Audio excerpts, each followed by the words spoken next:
Kylie. Well, John, here on Huntington Beach, just south of Los Angeles, it's a bit of a gloomy day, but there is nothing gloomy about today for Hillary Rodham Clinton. This is a massive political achievement, from her time as First Lady in Arkansas to First Lady in the White House for Bill Clinton's presidency, then to being the Senator for New York and then Secretary of State for Barack Obama. This achievement is a lifetime in the making. Now, she does still face major obstacles. You mentioned Bernie Sanders, of course, and Donald Trump, but perhaps her biggest challenge is persuading the American people that she deserves their trust.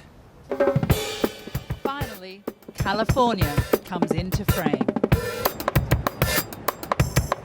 The Golden State, where surfing before breakfast is a birthright, has the last say this primary season.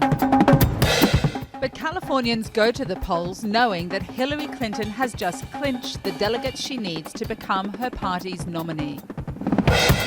We are on the brink of a historic, unprecedented moment. For voters like Elia, the prospect of a woman president is thrilling. I think that it is one of those landmarks. And to see a woman in the White House for other women, it is something to strive for. Do you think that matters now? No. I don't care if you're a woman, a man, black, white, yellow, or blue. It's about the person and what they're going to do for the people. Hillary Clinton, the person, has a problem. Her strategizing has paid off. That's how she's become the nominee. But she's deeply divisive, even among Democrats, which is why she could yet lose today's California vote to Bernie Sanders. For many, she's not so much the winner, but the least worst choice. That we have 300 million Americans, and these are the three that we get to pick to be our president.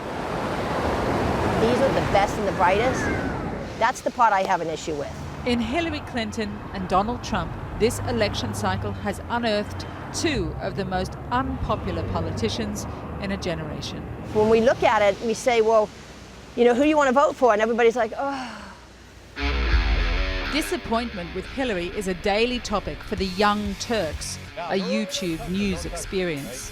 People do have a very strong, a visceral reaction to Hillary Clinton. Why? Where does that come from? So it comes from two things. The Republicans have been attacking her for 20, 30 years now. So they've built up a reservoir of distrust in about half the country. The second reason is almost as large. She is such an establishment figure, and a lot of Democrats, but certainly independents, they hate this system.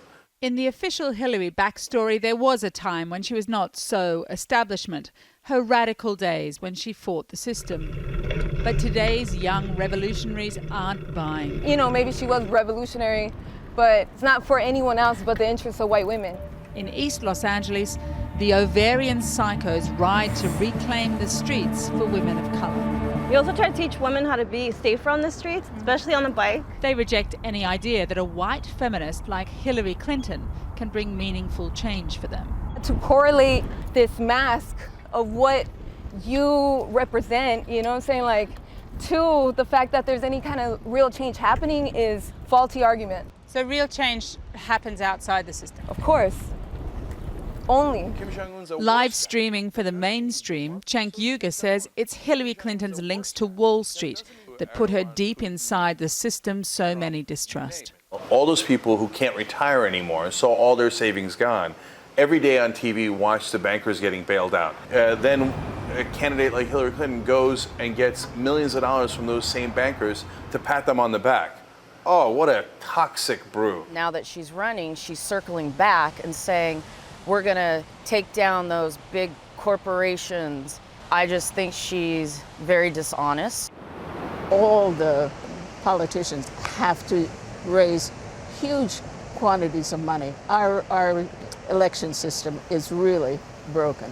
Layer on an active FBI investigation over Hillary Clinton's use of a private email server when she was Secretary of State, and the doubts stack up.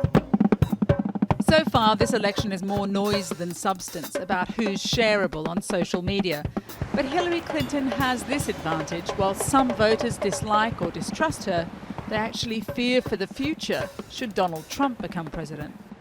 I think Hillary's the least worst scenario for us.